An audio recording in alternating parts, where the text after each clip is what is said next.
It's Loathsome Things, a horror movie podcast. My name is John, and with me is my co-host Josh. Josh, how are you doing? We're back on our regular scheduled bullshit. Mm-hmm. That's right. We're recording on a Sunday. Oh, man. Yeah. It feels good. Kind of? John, how did you feel about recording on evenings instead of Sunday afternoons? I kind of liked it. Yeah. It kind of felt like there was like this pressing need to do it because you're running out of time. Yeah, it really scratches that procrastination itch. The last one sounded pretty relaxed to me. We were kind of like, I could tell we were both kind of tired, so we're like, yeah, that sucked. Okay. Was it funny? Was it good? Yeah, it was funny. Did people enjoy it? It was good. Yeah, well, who knows? Oh, okay. Well, yeah, what are you going to do? Yeah. Oh, yeah. God, yes. Oh, no! It begins.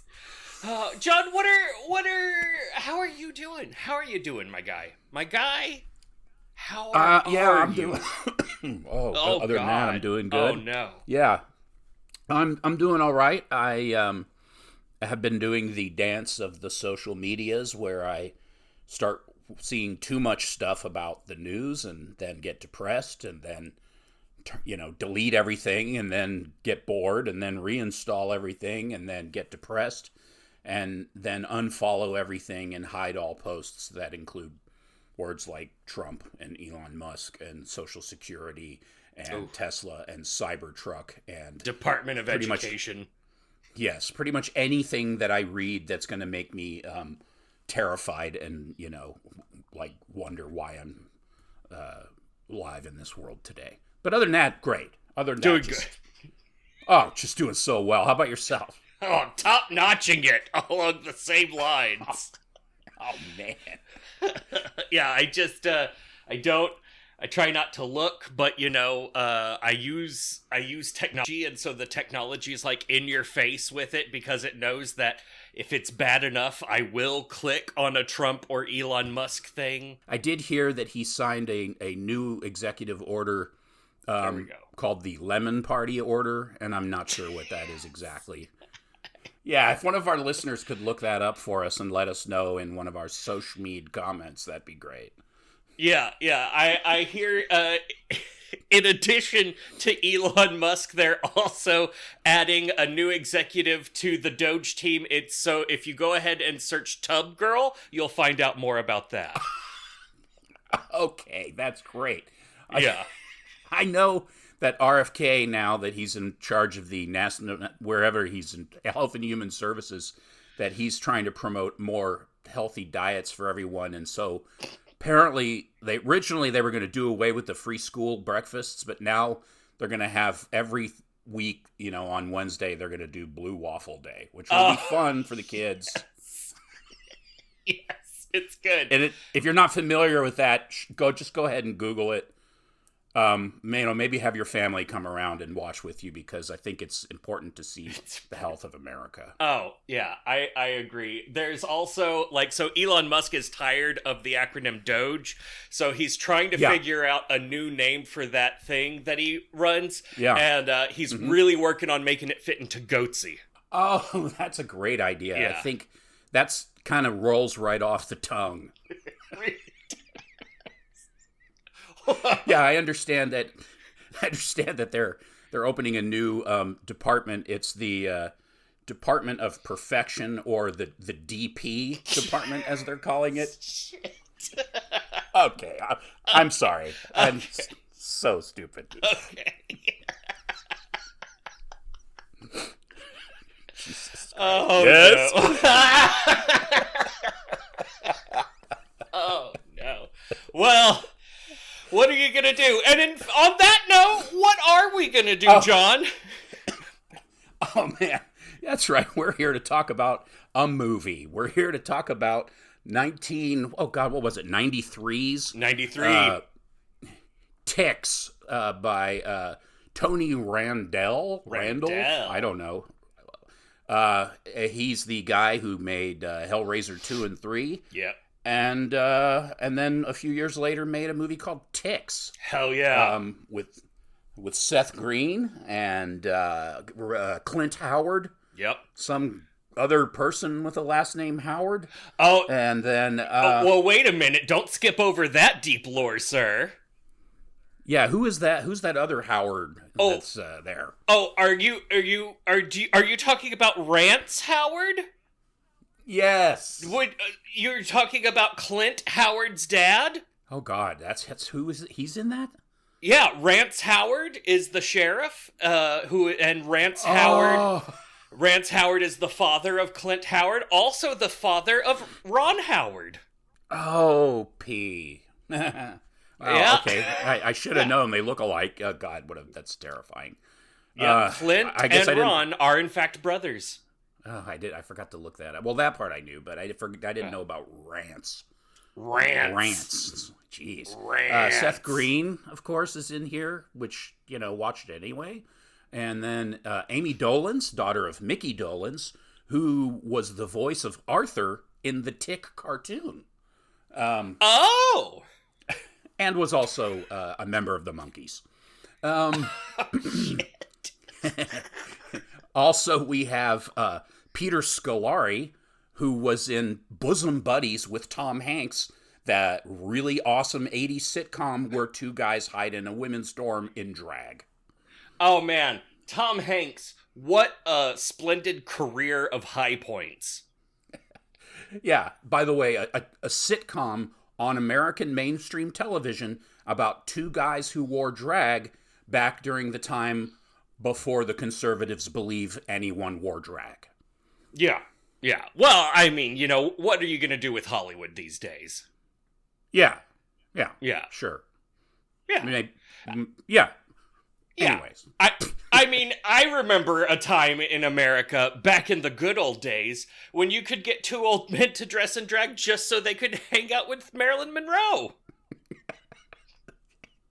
Yeah, exactly. But it's never happened until recently. No. This whole thing. And sports, get out of here. Yeah, indisputable. Yeah, indubitably. Yeah, indisputable. Let's see what other acting stalwarts are in this. We've got none other than Alfonso Ribeiro, a.k.a. Carlton. And yeah, you know which one. Yeah, and he tries really hard to act in this and fails every time. Oh, man. Imagine the... Why did they make him be the switchblade tough black kid? It's just a little miscast. Oh, well, don't you worry, because spoiler alert, he's the only child character in this movie who gets killed. Yes. And also, spoiler alert, he's wearing MC Hammer pants. Oh, so good. And the thickest sunglasses you've ever seen. There's a point in the movie where he's like threatening Seth Green with a knife, telling him to shoot a basketball, and if he doesn't make it, he's gonna kill him. And Seth Green makes it, and he's like, I did see it. And I was like, and also he has a dog. And you're like, oh, he's obviously a blind kid. That's cool. No, he's just wearing very thick sunglasses. He's just that cool. Oh, so cool. And also cannot throw an axe to save his life. Woo! Yeah, that guy. I think he was. I would like to believe that at the end of the movie, he was so upset that he did not get an Oscar for his performance of dying that he quit acting altogether. And that's why you don't see him around anymore. Because, I mean, a highly celebrated actor up until that point. Yeah, up until that point, the sky was the limit, and then he had to get a job as the darkest hour of America's Funniest Home Videos right before people realized that you could just watch YouTube. Correct. Yeah. Oh yeah. Oh, All it's right. good. So I have some Star Trek connections to call out here. Okay. Oh, yes. Yeah. So Tony Randel directed 10 episodes of Beyond Belief Factor Fiction, hosted by the esteemed Jonathan Frakes of Star Trek fame. And then, of course, we have Clint Howard, who maybe you know better as the Ice Cream Man, but also has appeared in almost every single Star Trek series that they've ever made, including the original series. I think Seth Green was in a Star Trek, I don't know, but you probably know Seth Green as the Robot Chicken guy, Scott Evil in Austin Powers, the voice of Howard the Duck in the Marvel Cinematic Universe, and of course, the nearest to my heart is Oz, the werewolf rock star on Buffy the Vampire Slayer. And the guy behind Robot Chicken. Yes, sir. Yeah. Fuck that guy. Yeah. Are you an anti-Seth Greener? Have we talked about this? No, I don't know. I don't know if we have. No, I'm not an anti-Seth Greener. He's pretty funny in Austin Powers. I especially love when he gets mad and runs away and his dad's all embarrassed because of his run. He's just like, "Oh God." Pretty amazing. A scene reflected in this very movie. Yes. Yeah, no, I like him. I mean, I think he's a funny guy. He's a little bit cringy, but he's kind of meant to be. And this movie, you can't possibly go into this movie and expect it to be anything but just pure schlock, and it is. But it's also really entertaining. Yeah, yeah. The effects are actually pretty good. The tick running around effect is pretty believable. It's kind of surprising. Especially the one with the syringe stuck in it, that tick, I was like, wow, they are kicking ass with this tick right here. I'll be honest, I don't know how they did it. It was not obvious. Was it stop motion? I don't know. I know for sure it was stop motion at points. I don't know if was it stop motion throughout? Is that how they were doing it? I can't say. It's movie magic, John. No one knows how it works. $1.5 million well spent.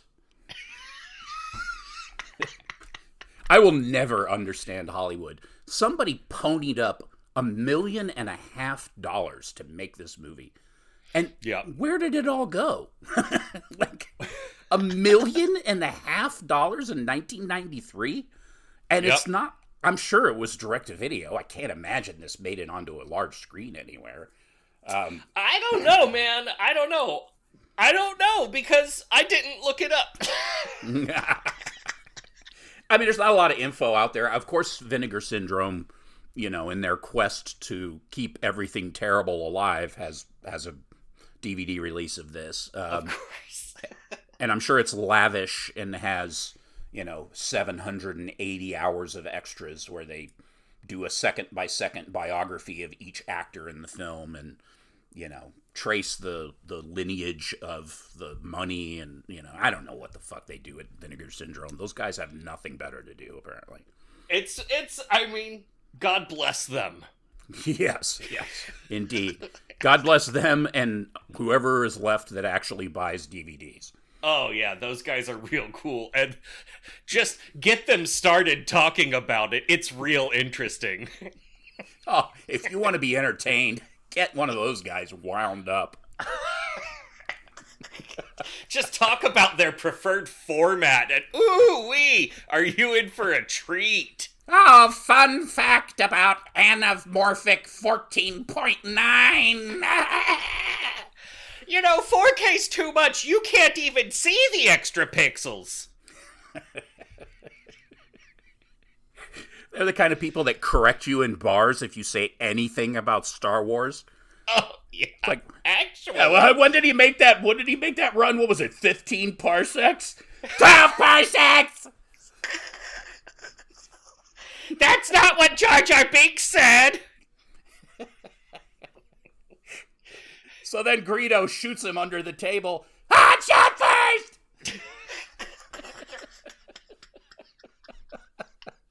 Good. Oh, that's good.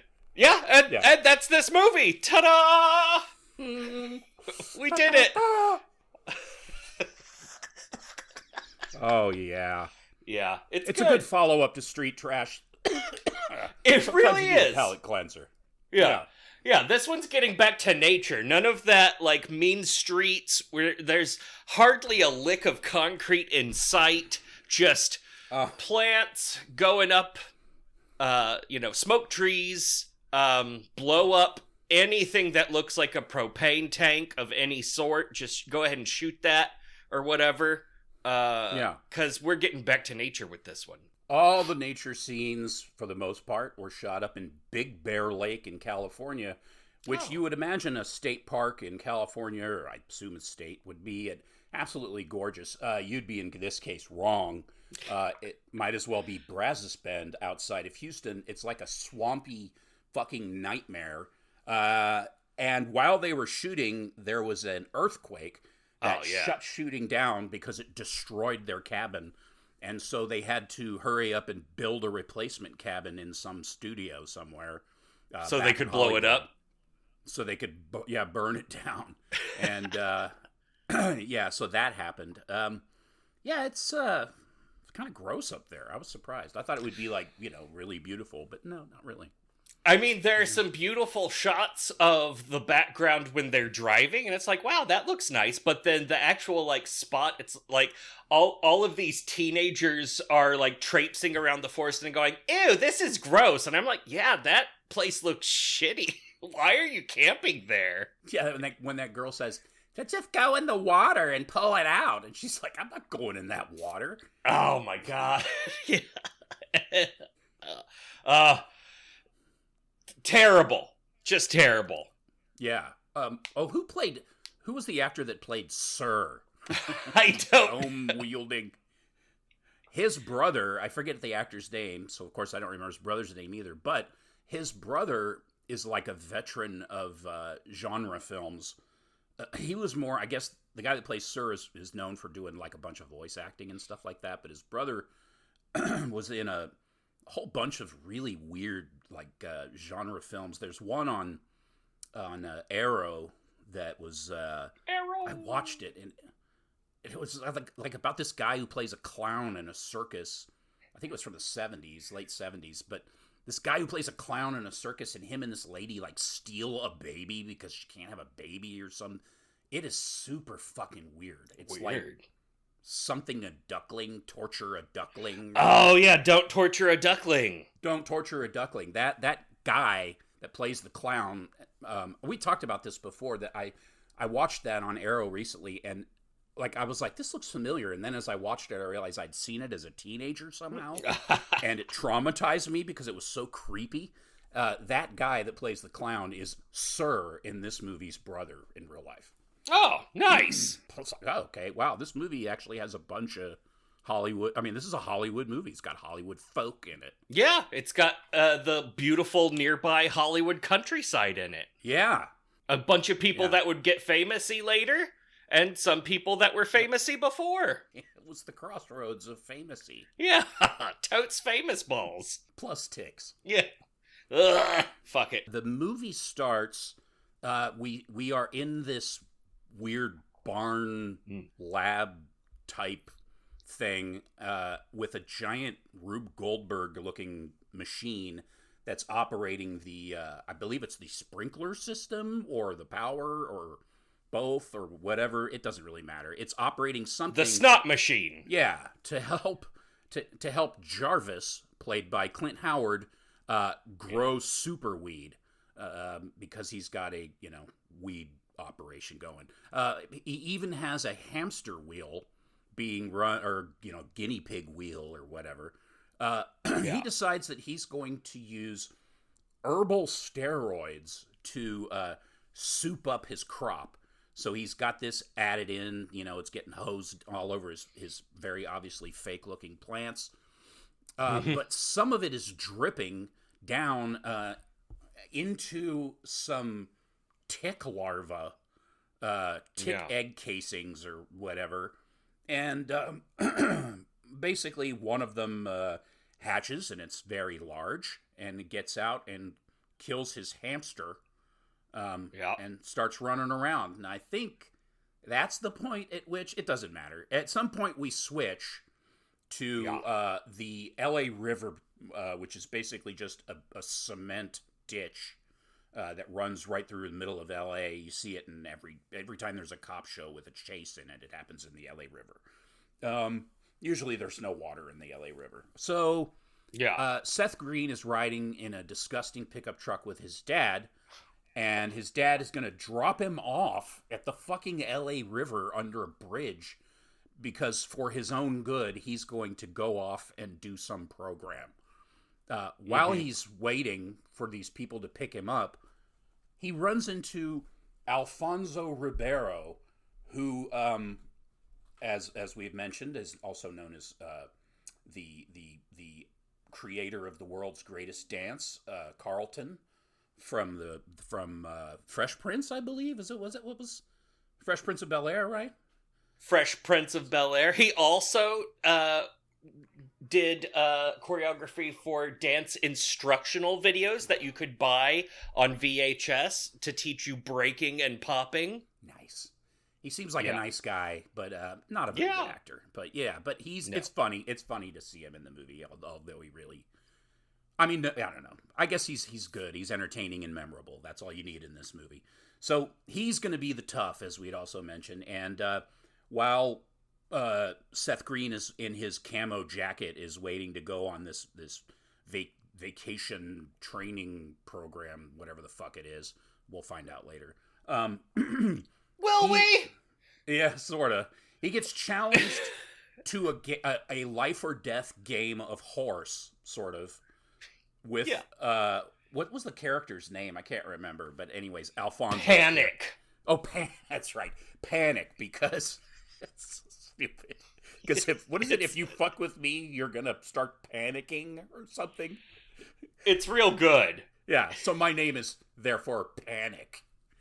Apparently it is not very effective because Seth Green is not impressed. And then he starts making all his shots, and then Panic keeps saying, "Oh, you missed." And it's just hilarious. That could have gone on for at least a half an hour for me, and I would have been just pleased as punch to just laugh my way through that. But no, it only goes on for about 15 minutes. And then we meet his dog. We meet Panic's dog, whatever.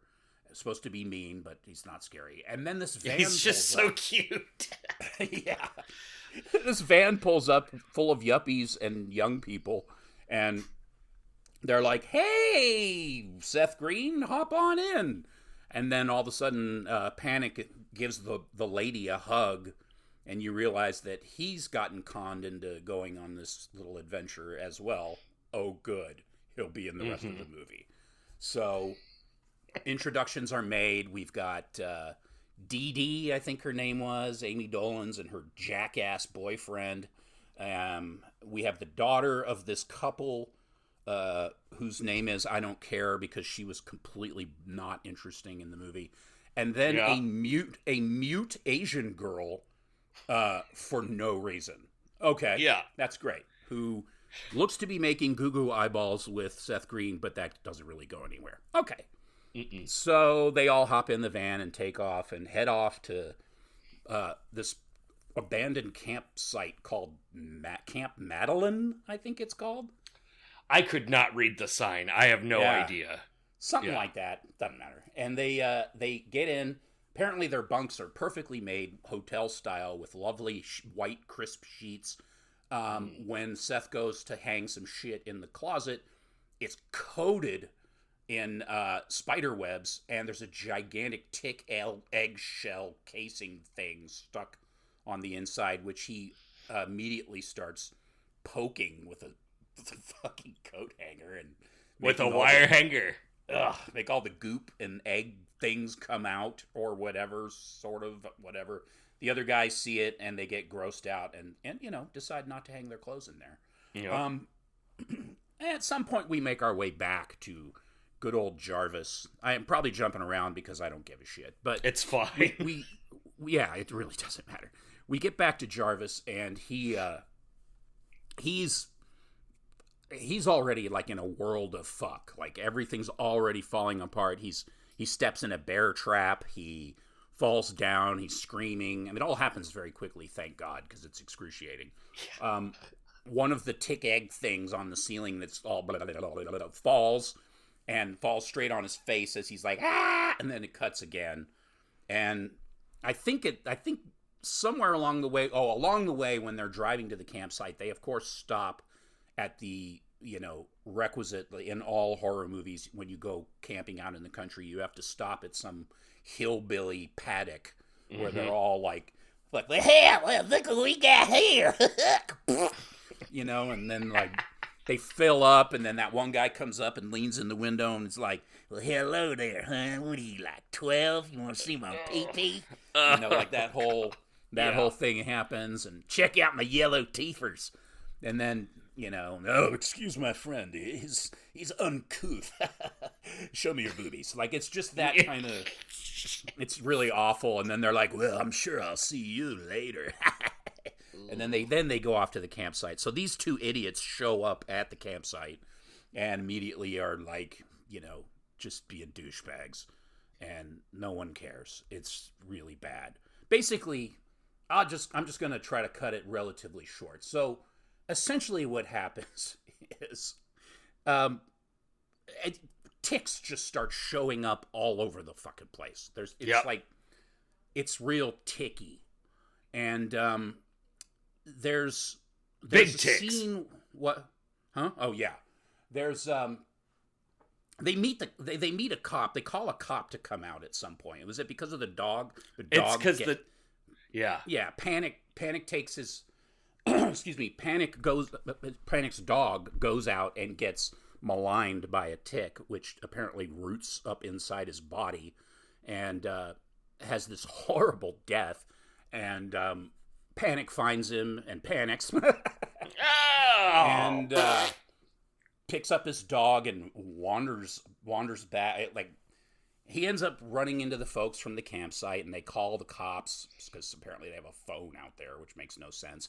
But Rance Howard shows up and tells them that they should take it to the vet or something to have it autopsied, whatever. So they make a plan to do that. In the meantime,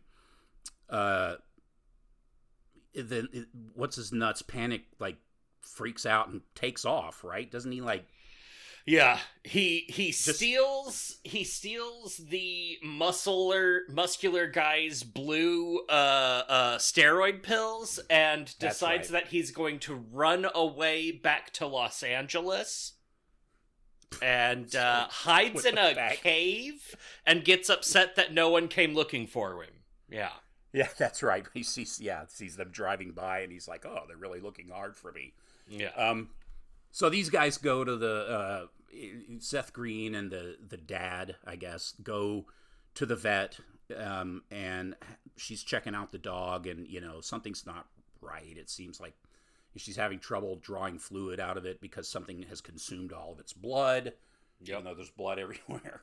And then she sticks a needle into it, and then she can't get the needle out, and something starts moving, and then basically a gigantic tick bursts out of the hole in the dog's abdomen with a syringe sticking out of it. A huge syringe. Yeah. And like bolts off across the floor, which actually looks really cool. It's awesome. Really stupid tick and mouse game where they're like running around the room trying to either catch it or get away from it or whatever, and finally somebody just stomps it, and that's the end of the tick. And it's just stupid. And then they do an autopsy on the tick. They do a tick-topsy, and she's like, "Oh yes, these are the mandibles, and this is the so-and-so, and that this must be, oh, what is this substance? There's some sort of odd, oily," and then she's like, what? I believe that's some sort of herbal steroid. Like, apparently she can detect an herbal steroid by smell, which is impressive. I mean, that's a top-notch vet right there. Especially from a tick that had been inside of a dog's body and came out, and she's like, it seems to be coated in something. That would be Dog Luis. Yeah. So now we have a theory, even though why does it even matter that they know? It doesn't. And It does. So they fuck off back to camp, rape. And Yeah. then, I don't even remember what happens. It's just a bunch of dumb shit. Basically, So they Panic figure out that because of the steroids, that's why the ticks are big, but also when you get bitten by the tick, it makes you high, like you're on a mushroom trip. That's right. So you have a tendency to hallucinate and see weird shit. Yes, and then that proceeds to not matter. Yeah. It kind of matters a little bit near the end with the van. Yeah. Oh, yeah. Whatever. So Panic basically runs into Jerry, I think was his name. Jerry and Sir, the two heavies, who are not very heavy. And the original heavy died, apparently, before shooting, so they had to get another heavy, which turned out to be Sir. Great. Poor guy. Rest in peace, whoever you are. Don't care. And so... they get into this big fight because they think that whatever, they're just dicks. And so there's this big struggle. Panic breaks away after beating the crap out of Jerry. And then Sir shoots him in the abdomen, and he acts very hard on the ground in pain. And then those guys laugh and leave, basically. They're just kind of like,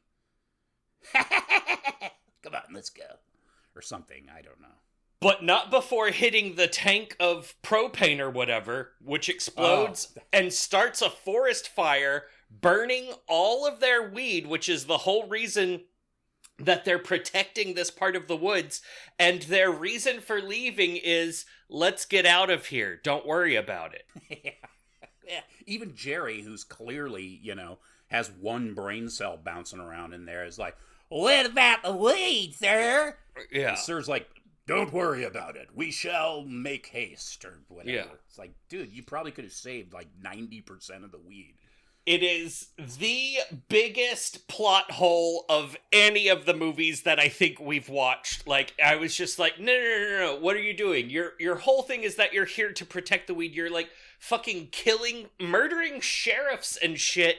And you're just like, no. Let's run away from the very small fire before it becomes big because we shot a guy and he's not dead yet. And we just left him out there, not dead. Yeah. Great. Terrible bad guys. The daughter decides that she wants to go. Well, she doesn't decide. The mom basically orders her to go fishing and take the mute girl with her. And they head off. Then we find out that the mute girl isn't mute. She just decided to be mute for no apparent reason. And it's not really relevant. So then, and not only does she talk, but her voice was so annoying, I wish she wouldn't talk. Yeah, she had been raped, and then ever since then she hasn't felt like talking. And okay, that's a reason. Yeah. But then as soon as she opens up to this other girl, she instantly becomes the most bossy and annoying bitch ever. Like, she goes from, I just don't feel like talking, to, get in the water! Fish out the thing, you stupid cunt! Do you know how to fish? I do. Yeah. Do you like fishing? I don't. Yeah, she won't shut up after that. So, yeah, they get to the pond, which is basically just a swamp. Ugh.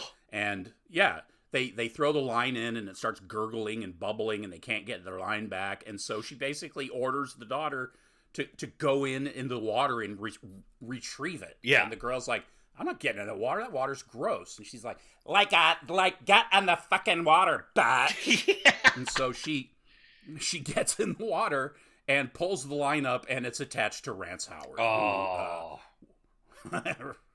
Rest in swamp. Oh. Who was killed by the two worst bad guys ever. Yeah. So the girls freak the fuck out and run all the way back to the cabin. Meanwhile, the fire's getting bigger, and I don't remember why the daughter gets separated and ends up...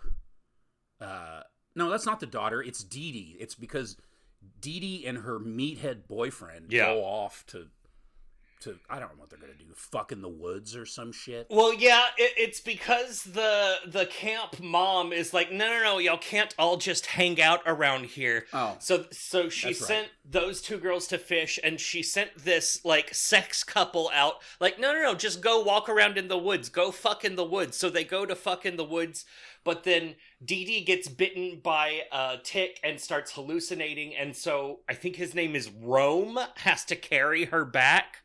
Yeah. That's right. Yeah. Yeah, that's right, because they're like sunbathing on a rock or something, and the lady's like, why aren't you enjoying being outside? Like, that sounds like a great thing to do when you don't have anything to do. Yeah. Lay on a fucking rock. But now go walk through the nappy woods and go fuck in there. Yeah. So off they go, and then, then that goes wrong. And, yeah, but then she gets away. I don't know, she finds her way to the fucking... It doesn't matter. Who cares? Okay. We're going to move on. She does... Well, okay, I guess I will say it. Like, before the fire takes over and the whole fucking panic gets shot, this is what had already happened. So she goes back there and runs into Jarvis, who's, like, tickified. Mm-hmm. His face is all swollen. He's got some tick, and, like, he's on top of her trying to beg her to shoot him or whatever to end his misery. And then the tick in his face explodes. Yeah. And it's like his head explodes, except it didn't. And she thinks he's who does she see? She thinks he's someone else because she's been bitten by a tick.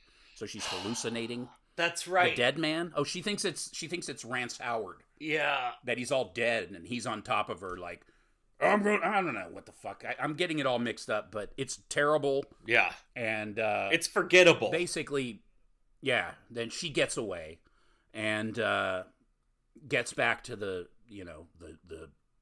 hut, the camp house, whatever. Yeah. And so now all the surviving members are there. Dee and Rome and the daughter, the parents, and what's his nards, Seth Green's character. So they're all there. Oh, what are we gonna do? There's fucking ticks everywhere. What's the fire? And then there's like skittering ticks all over the house. They're running all over the house, heading for the roof for some reason. It's the fire is sweeping all of the ticks in their direction. So there's just like a tidal wave of ticks coming towards them. Yeah, that's right. There were a lot of them. So they're freaking out in the house, and then of course who shows up but Sir and Jerry, and immediately they're being dicks and they want their van. Yeah. And and then they're gonna leave all them there, and but now someone has to go out and get the van, but nobody wants to go out there because ticks. Yeah. And so he ends up ordering Jerry to do it, or Jerry volunteers. I don't remember. It's like you have a shotgun. You can't get someone to go out there, but it ends up being Jerry. Yeah. So Jerry goes out there. He, of course, gets bit by a tick and starts hallucinating. And that's where they hallucinate. He hallucinates seeing the sheriff pointing the shotgun at him, but it's actually Sir trying to get him to stop because he's now driving towards who he thinks is the sheriff as fast as he can, which is Sir standing right in front of the cabin. So... Of course, he can't stop him, so he drives the van right through the front of the cabin with Sir, who is fine, by the way. Yeah. Just pops up like, I'm fine. And now they're all in the house, and all hell breaks loose, and the fire's getting out of control, and the gang somehow manages to make it upstairs, where they lock themselves in upstairs, and... What the fuck happens after that? Okay. Oh. Yeah. Yeah, I forgot about panic. Yeah, there it is. That's the missing piece to this finely woven net of story. That's right. So before they get upstairs, Panic shows up as well. And he's so mortally wounded and delirious that he doesn't right away say, hey, these fucking jokers shot me, even though he's shot. Yeah. And he has... we know that he's already had a tick up his leg meat at some point. So we've got to figure that he's probably got more ticks inside of him. Possibly, who knows? We might find out very soon. Yeah. he does a very dramatic, oh, I'm dying. Oh, and by the way, those guys shot me. Oh. Right? Is that his last words? Because then they spend a long time figuring out. They're like, well, wait a minute. He has a gunshot wound. Ticks don't give you gunshot wounds. Yeah, that's probably right. He's such a fucking dick. He doesn't even tell them that much. Yeah. So he dies. They eventually get upstairs, separated from Jerry and Sir. The ticks come in. He's shooting ticks with his gun, which is ridiculous. And then, does the gang make it back downstairs? Because I think the ticks start coming in through the window or a hole in the wall, or I forget. Why they end up back downstairs. They don't go upstairs first. They're all still downstairs. They keep fighting about who's gonna do what and how it's all gonna go down. And that's when Panic's body begins to jiggle. And they don't go upstairs until Panic's body is done jiggling. That's right, because he ends up going up there afterwards. Yeah. Yeah. So he starts acting a lot. Man. And jiggle flopping all over the floor and stuff, and then like giant tick limbs start bursting out of his jazz pants, and like he's flippity flopping and all this, and then his head fucking like splits open. His rubber doesn't look like him at all head, but it looks so good. It's great. The effects are great. And basically a gigantic mutant tick bursts out of him and gets into a huge fight with Sir and Jerry. Yeah. And I think they get killed at that point, if I remember correctly. Yeah. It like basically eats them and bites through Rome's leg. Oh, by the way, if fire even touches a tick, they explode in a burst of blood. Yeah. Because as you know, like, you would know, if you have ticks on you, you're supposed to, like light a match, and that's one of the few ways to get them to let you go. And hopefully you didn't already get Lyme disease. But anyways, so the giant tick makes its way upstairs, and then they have a showdown with the giant tick. Yeah. And they win, and the tick dies, and the fire takes over, and they get out at the last second and magically get away with no ticks and get back to Los Angeles, and everybody's been saved, and it's wonderful. And then we see the van is in some junkyard, and a tick drops from the bottom of it, and oh man, so yeah, there's tick apocalypse. Oh man, and it looks like the Flatbush Foot Brigade are just around the corner to get high on ticks. It was a little traumatizing. Yeah. I was like, oh no. That eggshell casing was really disgusting. It had like these little holes in it and like things sticking out of it and stuff, and it was just kind of like, all right, that's a little too gross. The effects were actually kind of gross. It was. Yeah, I was surprised. Yeah, the egg things are good because the texture on the outside is terrible, and then they like poke them open and like horrible stuff comes out, and it's like mostly snot, but there's also chunks, and it's just.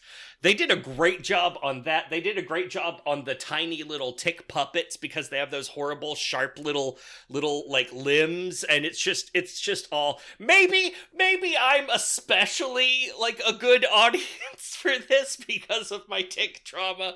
But man, yeah, this movie did it well. But it's just held together by some of the worst writing. Like, they're like, okay, we know that these are the pieces of storytelling connective tissue that you have to have. If you want to get to this, you have to have this thing in place. And it's just so thin and terrible. But, I mean, it holds together almost, but just not really. Yeah, it's another one of those ones that's kind of taken on cult status because it's probably because of the effects. I mean, the acting it's a bunch of, people who are probably relatively talented, really not doing much. I mean, they don't have there's nothing much expected of them, but there's really nothing much for them to do except be cheesy.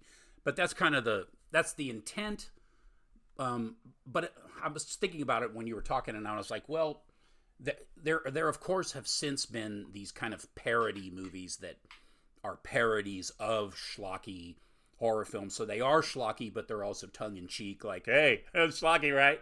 And, this movie, thank God, does not do that. It's just plain schlocky. Like, that when schlock became self-referential, it was kind of annoying. Yeah. It's like, look, I don't think you guys understand why people watch schlock. It's not because they think it's great cinema. They watch it because it's entertaining. And if you go to Rotten Tomatoes and read about this movie, there's only like 7 critics that review it, but the ones that like it, most of them like it, and most of them are like, you can't really expect much from this. I mean, it was fun. Yeah. And it is fun. It's entertaining. I'm considering that it's, I don't know, 100 minutes long or whatever it was. It's not boring. Yeah.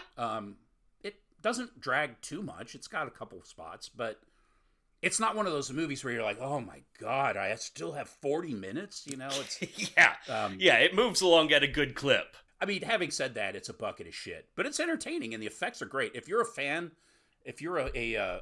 of practical effects, practical makeup effects, or gore effects, I guess, this movie definitely delivers. Yeah. It's got good monsters. It's got good, like, gross out slime booger stuff. And it's got a bunch of people where it's like, hey, that guy from the other thing, that's good. And that's really all you want from this movie, and that's what you get. It's a good time. Yeah. I thought it was going to be more. It sounds ridiculous considering that what we just watched, but I thought it was going to be more campy. Like more. First of all, I thought there was going to be more Clint Howard, which there was very little Clint Howard, and I could have done with less. Seth Green, but he was fine. He didn't ruin anything. He was just, he's a smart ass in it, which I kind of appreciated. And they don't try to get too, like sentimental. I mean, Ribeiro overdoes the death scene, like when he comes back to life and all that. But he looks like he's having a good time, so yeah. Whatever. He gets to do a lot of death scenes. He was like, well, no one will hire me to be in, like, a Vietnam War movie, so I'm gonna do that here. He even, like, has a scene where he's carrying his dog's dead body back through the woods, and it's like, oh, okay, what are you doing? Get out of here, dude. It's funny because, I mean, I guess he's got talents. Probably comedy is going to be his strong point, but I just don't see him doing anything dramatic.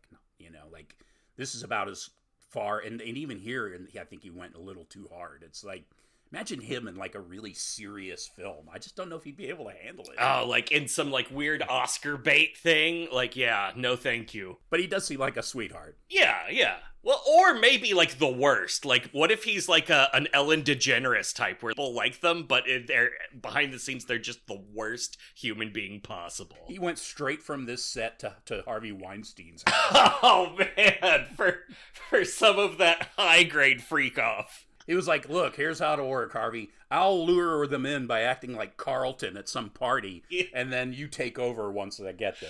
Yeah, that's good.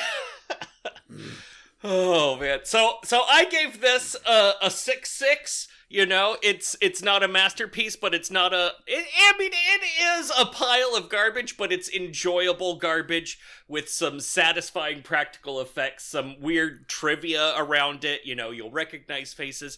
It's a fun little silly film. It's like take Tremors and, like, dial it down the quality. Like, that's a quality 10 of this. This is like a quality 4 of what Tremors is. Yeah, like, the acting is cheesy in Tremors, but good. I mean, those guys did a good job in Tremors. Yeah.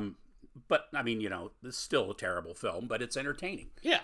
I gave it a 6.6 as well. I mean, nice. It's not going to rank up there with my favorites, but even though I forgot 90% of the plot, because it didn't really matter. It didn't matter. The effects are super memorable, and I I won't quickly forget how ridiculous this movie was. But it's very 90s. It's my least favorite era in horror. Yeah.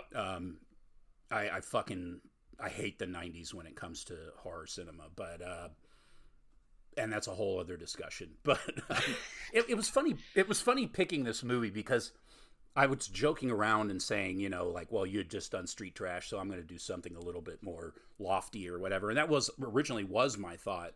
And then I just was like, well, wouldn't it be funny if I just picked something, you know, equally ridiculous?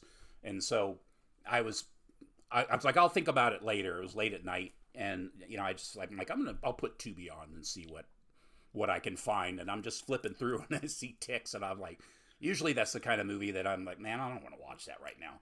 But ever since the show, I watch that kind of stuff pretty often. Yeah. And so I saw it and I was like, oh, Clint Howard. Oh, I'm watching that tonight.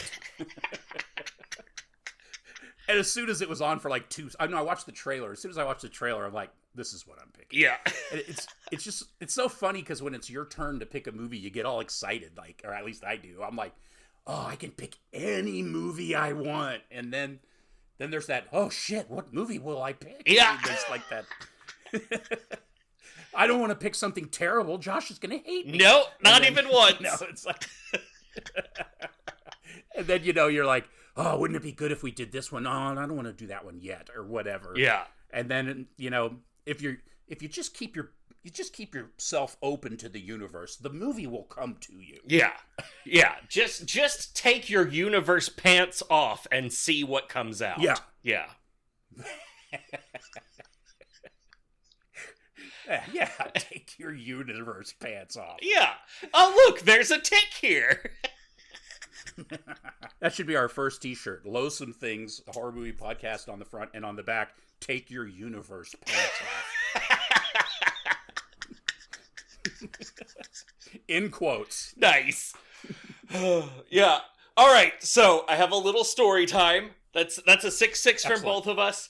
So this movie, I keep thinking, like the whole time we've been doing this movie, since the first time we talked about not liking 90s horror, I've been thinking about doing this movie because it's like one of the high points of 90s horror, but the schlock side. Yes. But I keep not doing it because I have tick trauma, because when I was, I think, 14, I went on a Boy Scout camping trip in the Ozark Mountains, and they overbooked the Boy Scout summer camp, so they gave us the condemned campsite.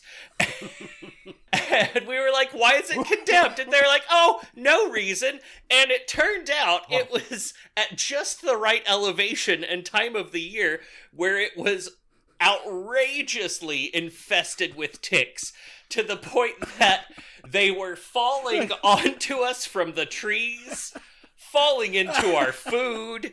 It was a bad time. And I came back from the Ozark Mountains in the year of our Lord 2001 with 65 tick bites on my body. Oh my God. 3 of which were infected with Lyme disease. And then I got to learn about Lyme disease and experience the horrible, horrible effects of it. And go through the really super hardcore antibiotic treatment that you have to go through in order to cure Lyme disease. Wow. Like, before you had told me that story, the only Lyme disease story that I really knew, other than just the same stuff anybody reads, you know, was Kathleen Hanna, the singer from Bikini Kill, nice. And La Tigra, who, you know, later in her career she basically had to retire early from music. She's married to, what's his name? Adam Horowitz, MC, whatever his name is from Beastie Boys. Oh, nice. But anyways, yeah, she had to retire early from music because she didn't know it, but she had Lyme disease, and so she was super, super sick, exhausted all the time. I mean, it was affecting her psychologically. Oh, yeah. It was really, really bad. And like, she thought she was dying and nobody could figure out what it was. And then someone convinced her to go to, you know, one more doctor. and she just hit the jackpot with the guy, and he's like, this kind of sounds like you might have Lyme disease. So he tested her, and she did. Yep. And she went through extensive treatment, and now she's fine. But I mean, it was almost killed her. Oh yeah.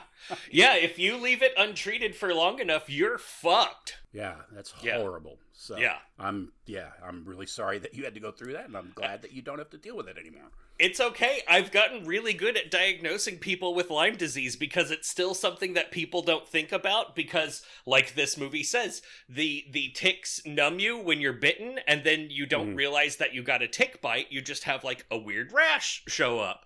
And so a lot of people are like, oh yeah, all of my joints hurt, and I have zero energy, and everything sucks, and it's like the world is dark outside, and my muscles don't work right. It's like, oh, do you by any chance like live near ticks or have gone out near ticks in the last year? Well, yeah, why do you ask? I'm like, well, maybe go see a doctor and see if you have Lyme disease. Like, people don't think about it. It's like super common. The ticks are fucking everywhere.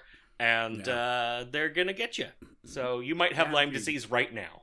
Yeah, if you have a yard and you walk your dog, or you walk your dog in parks or whatever, tall grass, or there it is. Yeah, the Ozarks for a vacation.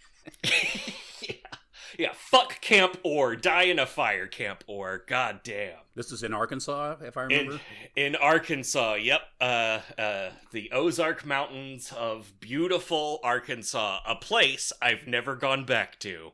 It was the worst. Also, terrible food. Like, I've never experienced anything like that. And it was my first summer camp with Boy Scouts, so we were in, like, the Tenderfoot program.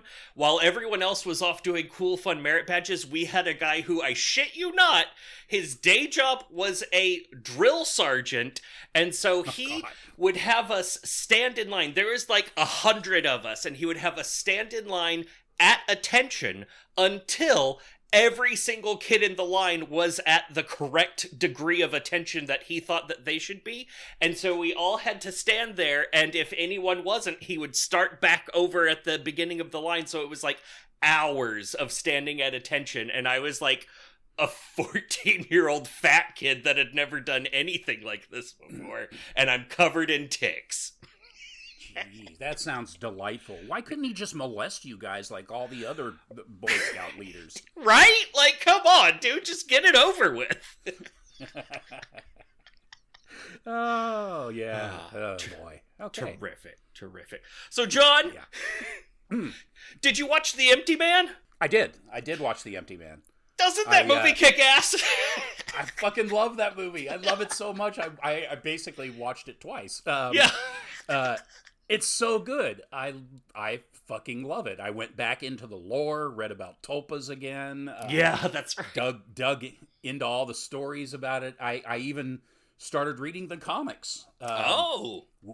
Which are very different. I think the creator's name is John Cullen, if I remember correctly. Nice. He's done a bunch of superhero stuff, but then he's also done more kind of horror like this, obviously, but other horror-oriented comics. I think he's a Marvel guy. I can't remember, but anyways, non-Marvel or DC, type superhero shit he does as well.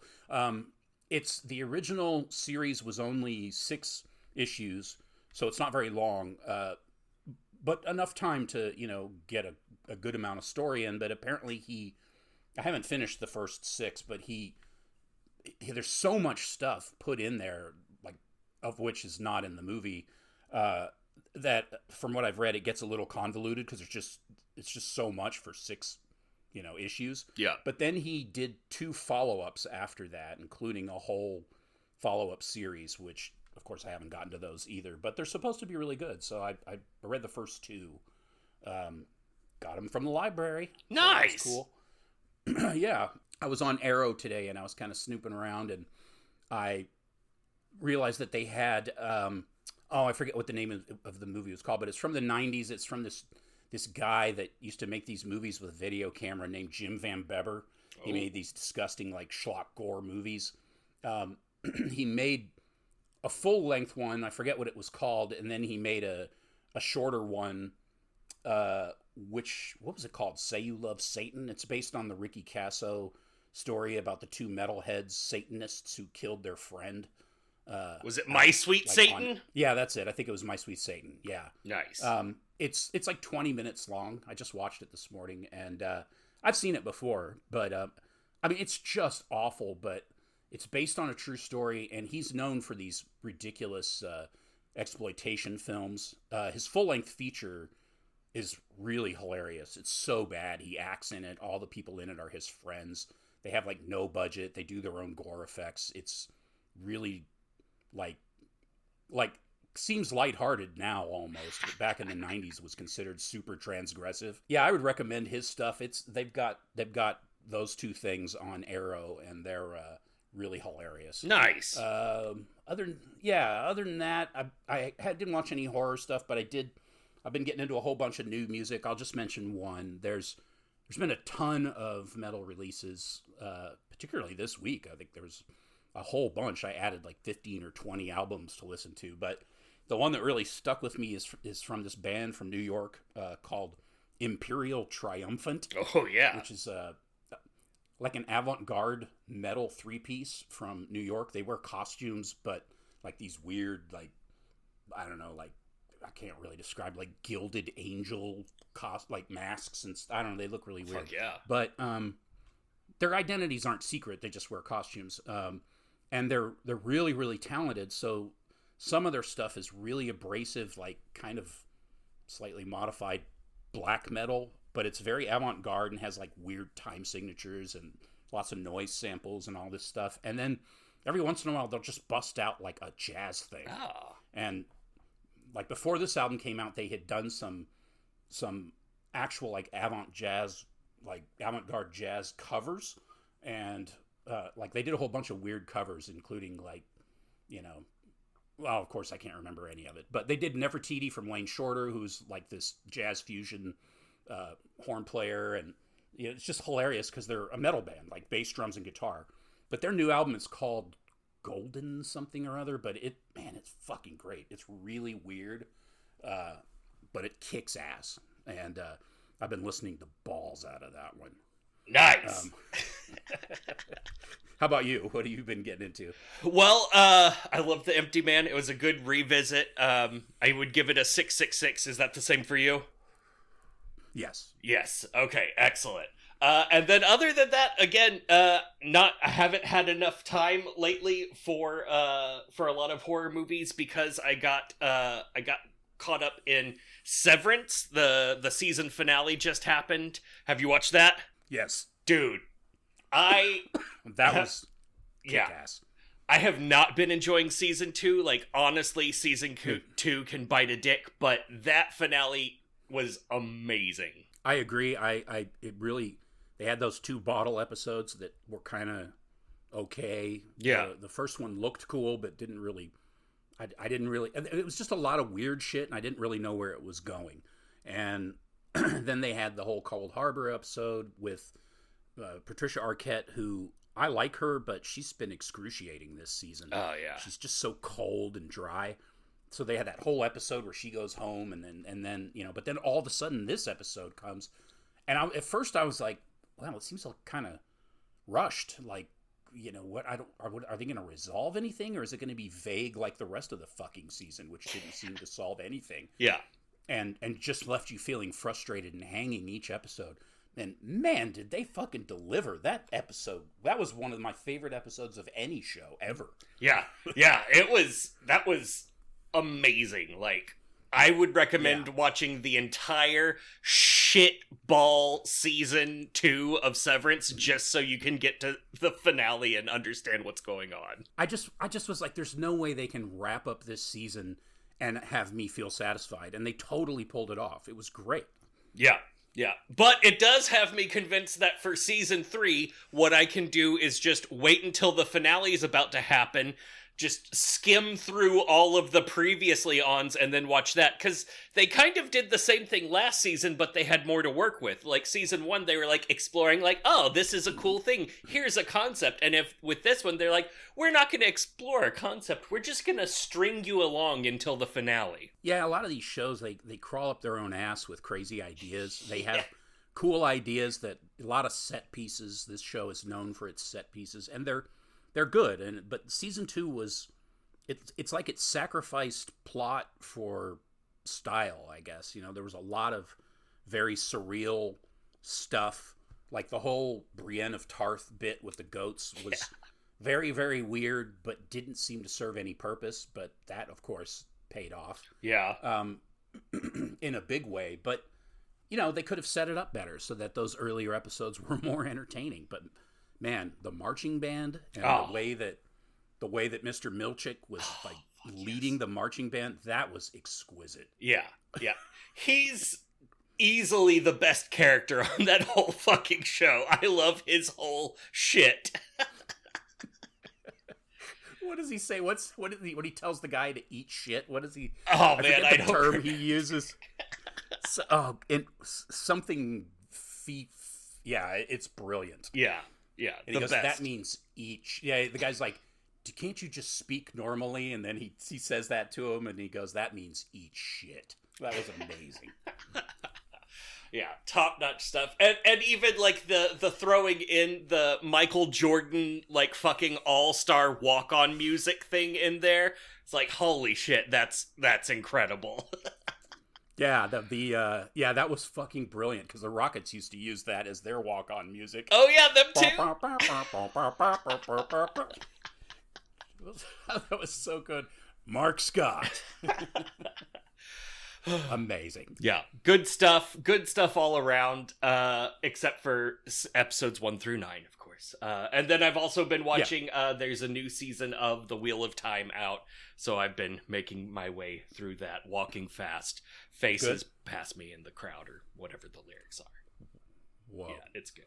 It's good. Oh, and White Lotus, the last episode of White Lotus was fucking amazing, too. Nice. Is that show good? I've heard people talk about it. It's really good. It looks really so good. Boring. It's really good. It's every season, it's like an anthology, essentially. Every season it takes place at a fake resort called the White Lotus, like a luxury resort, and they have locations all over the world. So each season is in a different location. This one's in Thailand, and it's always very dark. It's always like these rich, snobby people that go to this luxury resort and then get themselves into all kinds of trouble, like infidelity, lying, crime, all this horrible shit, taking advantage of the people at the hotel, and then all hell breaks loose by the end of the season. It's really good. Fuck yeah.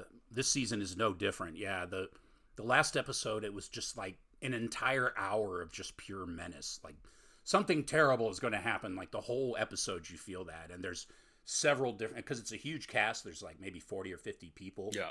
And they're all important to the story. So there's all these things happening at the same time.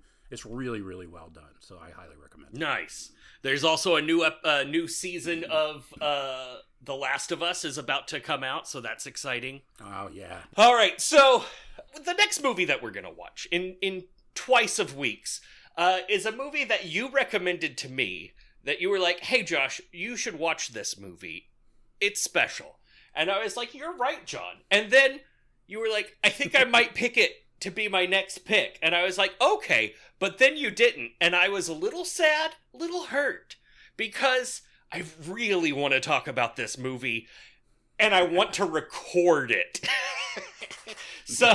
Good. So I have for our next film, the 2021 Alex Neuer weirdness called Sound of Violence. It's not unlike Ticks and what was the other one we just did? Trash People? Street Trash. It's not unlike them, except it's the exact opposite of them in tone, but it could basically have gone for the same tone, but it didn't, and it's brilliant. So watch that. It's out there on a lot of different streaming services. You might accidentally skip over it because the cover looks real boring and generic and like, ugh. And then even the description that there's going to be on there is real boring and generic and ugh. But I swear, if you hit play, it's going to be boring and generic for a while, and then all of a sudden, something's going to happen, and you're going to think to yourself, wait a minute. What's going on here? And it's gonna get real good. It really does. It gets like, it kind of reminds me of Candyman a little bit because there's weirdness at the art gallery, it's like millennial horror. So it's got like the bright colors and the pretty young actress and stuff, but man, it subverts all that shit and gets real dark. Yeah, it goes into kind of like a Saw direction. Yeah. But not in a way that I hate. Yeah, I was surprised. It just keeps delivering, and it just builds right up until the end, and then it just delivers throughout. It's amazing. Yeah, so be warned, it's pretty gory, pretty graphic, pretty upsetting, and amazing. Yeah, it's really good. Yeah. Oh, I'm glad you picked it. That's awesome. Yeah, fuck yes, let's go. Yeah, Alex Neuer, Sound of Violence 2021. Go watch it now. Go out there, do a good thing. Don't do a bad thing. Just don't do it. And protect your I love you. Mental health. Oh, yeah. Yeah, I love you too. Protect your mental health. I mean, all joking aside, that's really my number one goal, is to protect my mental health through this, because that's the only way I'm going to get through it. Because, man, there are days where I'm just like, man, I don't know how I'm going to get through this shit. Yeah. Like I got to go to work and pretend like everything's cool, and it's not cool, and it's just been fucking horrible. So, yeah, so I just, lean on whatever it is that you like, and try not to get too bogged down in social media commentary, because a lot of it is inaccurate. A lot of it is hysterical. I find myself reading stuff and I'm like, what? And then I look into it and it's bullshit, you know, and then there's other stuff that you read in the news and you're like, why is no one talking about this part? It's just, stay informed, but don't obsess if you can help it. I don't know. Why am I offering advice? I don't know what the fuck I'm talking about. It's good. You've got one last thing to apologize for, John. That's it. Yeah, that's it. And above everything, I'm sorry that you all have to die by hallucinogenic tick bite. Oh, fuck. Damn. Yeah. Yeah. Have its legs come up out of your limbs. Man, I really brought it back. You're talking about ticks now. Yeah. Fuck. Ticks for the memories. Ticks misbehaving. Annie, get your ticks. Look who's ticking too.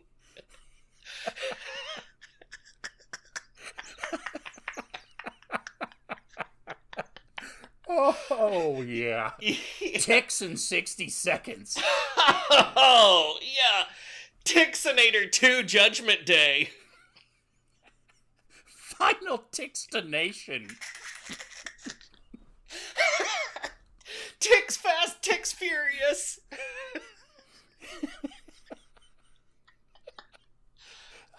I can't anymore. That was the last one I had. Yeah, I'm done. Okay. I'm gonna stop recording. Yeah. Ticks.